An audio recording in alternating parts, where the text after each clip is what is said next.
So what's going on guys, Kate is here and welcome back to a brand new video. For today I will show you the best new player guide in Hogwarts Legacy. So at the start of the video I will show you how do you unlock spells and how to use them to your best advantage. Then later we will look into different houses and what bonuses will each one give you. And then lastly we will take a closer look at the different monsters, characters and even potions that you will encounter and use in the game. And of course I will show you some hidden tips and tricks and much more. So if this sounds interesting to you, then let's get right into it.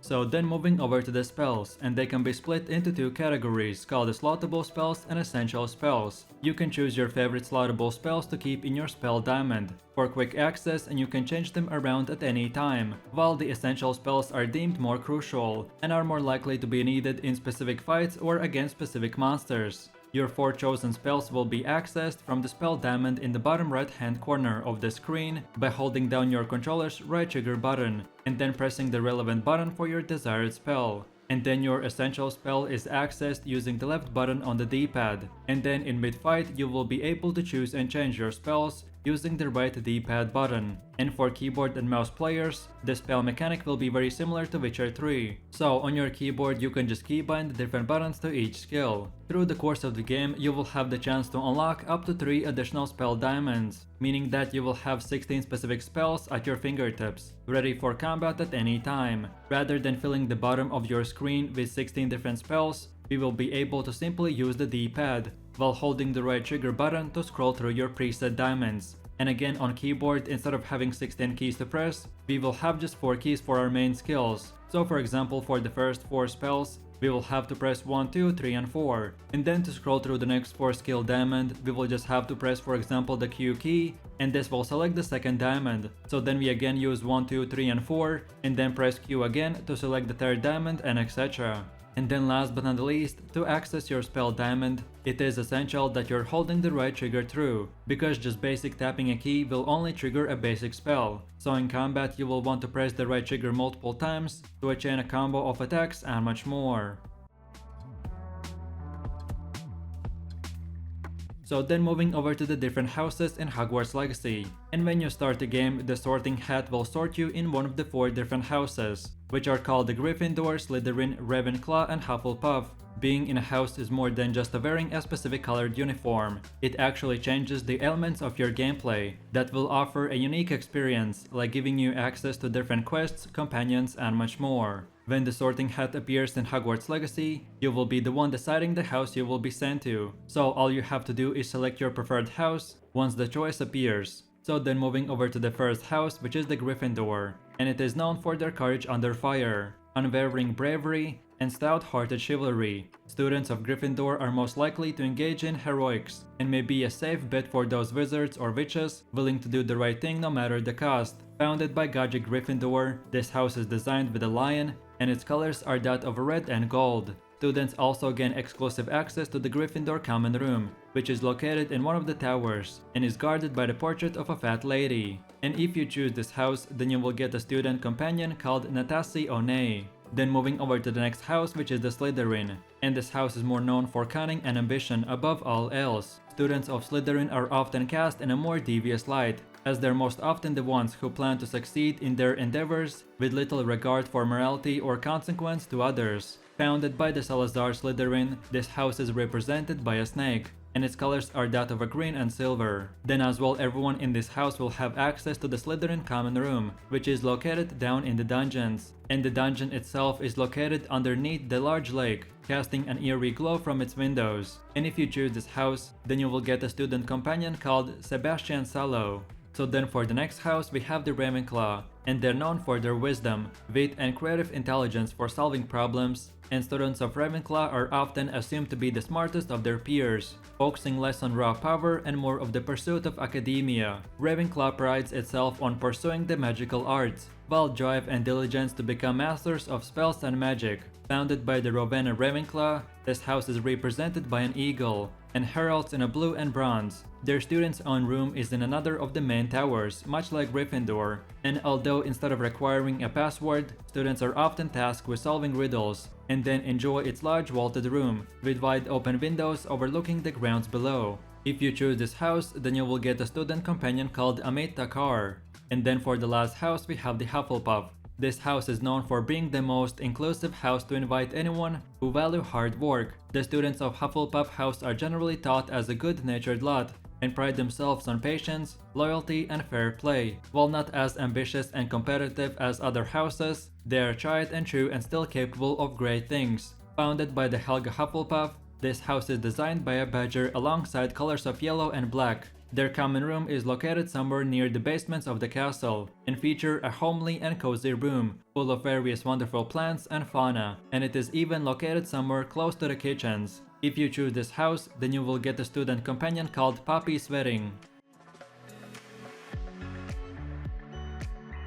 So then moving over to the monsters, and I have already specifically made the video covering every single beast and monster that we will meet in Hogwarts Legacy. But in this video I will just show you the top 10 hardest and most important monsters that you want to keep in mind. So with that said, here's my tier list. At number 1 we have the hardest monsters, and then at number 10 we have the easiest. So dragons are at number 1. They will breathe fire and can damage multiple targets at once, but it will require for them time to charge their fire back. Then in number 2 we have the wizards/humans, which are the other students and other villains, who the same as you will be able to use magic. So against wizards, your best attack is to defend at the beginning of the fight and then release your main damage spells. Then at number 3 we have the acromantula. These creatures will be huge spiders that will use darkness and shadows as their friend. So mainly on them you want to use your lightning spells or anything that can produce light. Then at number 4 we have the goblins, and these creatures will be the main villains of this game story. They are small but will be able to use magic as well, so they are very similar to the human wizards. Then at number 5 we have the centaurs. These creatures are half human, half horse, so they will have incredible speed while also having the ability to use range and melee weapons. Then for the next one we have the trolls. These are giant monsters that are very slow but have very high damage. Your main strength against them is to keep moving and never stay still for too long. Then in number 7 we have the inferi. These are one of the more common enemies that are undead corpses of fallen soldiers, but their weakness is fire, so be sure to group them up and then use your fire spells. Then for one of the last ones we have the graph horns, and these are aggressive magical beasts that have a pair of horns that can be used in certain potions. Then in number 9 we have the magic toad,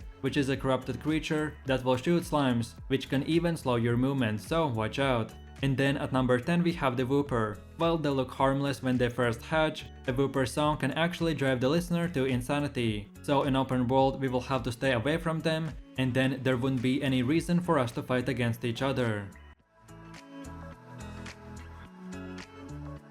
So then moving over to the potions, and spells aren't the only way to become a stronger wizard in Hogwarts Legacy, but you will also be able to brew potions that will aid you in combat. There are two things we know about potions in Hogwarts Legacy. First, you will be able to attend a potion class during your stay in Hogwarts, and then second, you can brew potions to use them in your combat. Brewing a potion will include gathering all the required ingredients and then attending more classes to unlock more advanced recipes. Or then the second way to brewing the potion includes quick time events, so you will be able to get free potions from different quests and much more. As of right now, there are 4 types of potions. The first one is called Fortifying Potion, and this will transform whoever drinks it into a stone-like version of themselves. Doing this will protect you from upcoming damage during battle. Then the second one is called the Wingenveld Potion, and this is a simple healing potion that is used to heal injuries over time. Then the next one is called the Felix Felicis. This one is a pre-order exclusive bonus, so it seems that only people who pre-order the game will be able to brew this potion.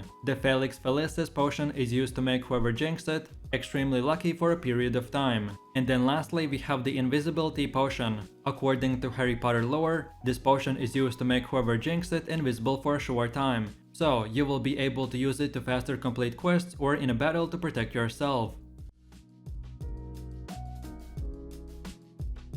So then moving over to one of the last topics, which are the talents. And besides using your magic to cast powerful spells, you will have access to a wide range of upgrades to your character in the form of talents and abilities. In this game there are over 50 different talents in total, divided into 5 different categories. To unlock a talent you will need to spend talent points, which you can get by leveling up and completing quests. These talents are an excellent way to customize your gameplay experience, as different talents will allow you to cast different types of magic. Moreover, these talents can be used to upgrade your spells plants, and potions to increase their power. The first talent category is Stealth. These talents in this category will improve your ability to sneak around, so you can complete quests way faster and with less fighting. Then the next one is the Room of Requirements. The talents in this category will improve your abilities in the Room of Requirements, so this will be a great way to upgrade and unlock more advanced spells. Then the third talent category is the Core. These talents in this category will improve your overall effectiveness, so your spell damage and duration.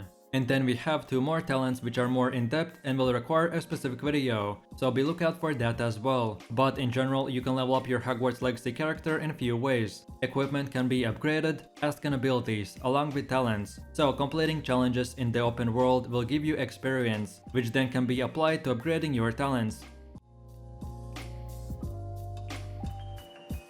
And then moving over to the last and final topic, which are the plants. And combat is a huge part of Hogwarts Legacy. After all, danger lurks on every corner, so in this game you can use plants during combat to keep your enemies at bay. But there's more. Certain plants will also be essential ingredients for brewing potions or crafting gear. You can grow your plants inside the Hogwarts castle, either way during the herbology class or in the Room of Requirement. Like in real life, growing plants will take a real time, and depending on how powerful the plant is, the time for growing can take up to few minutes or even few hours. Hogwarts Legacy will offer a wide range of different plants, but here are my most favorite ones. So first of all, we have the Dittany. This is a plant used in potion making because of its powerful healing and restoration powers. Then the second one is Chomping Cabbage. This is another powerful plant that this time, instead of putting in potions, you will be able to carry it in your bag and deploy at any time, and this plant will attack your enemies and deal damage. And by the way, this plant is known for their sharp teeth, so watch out.